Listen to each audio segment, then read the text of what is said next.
have in front of me here a pair of PVC coated work gloves that we sell on thegardenshop.ie. Okay, so I'm just going to open up these gloves here, and you can see basically all the way around they are PVC coated and they have more of a material type finish here. Okay, so I'm just going to put the gloves on here, and I'd find them a reasonably good fit.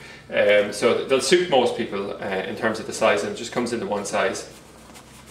Now they're ideal because they're waterproof, and you can use them, we'll say, if you're rotting out a sewer, if you're dealing with chemicals or petrol or something like this and you want to minimize the chance of contamination on your skin.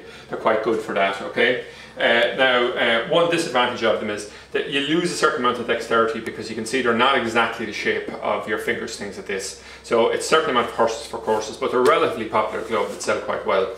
Now, they're part of a wider range that we sell here on thegardenshop.ie. The other ones being this rear gloves here. So this is more of a cloth material, and you'd use this, we'll say, particularly on cold mornings, things like that, gives a certain amount of insulation for picking up pieces of metal, things like that.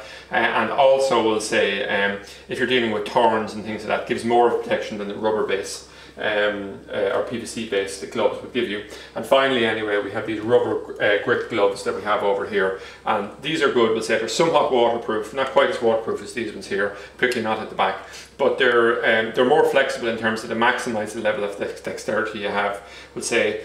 So these are probably the most popular gloves that we sell on thegardenshop.ie. Now, it's part of a wider range that we have, we'll say, in terms of kneeling pads,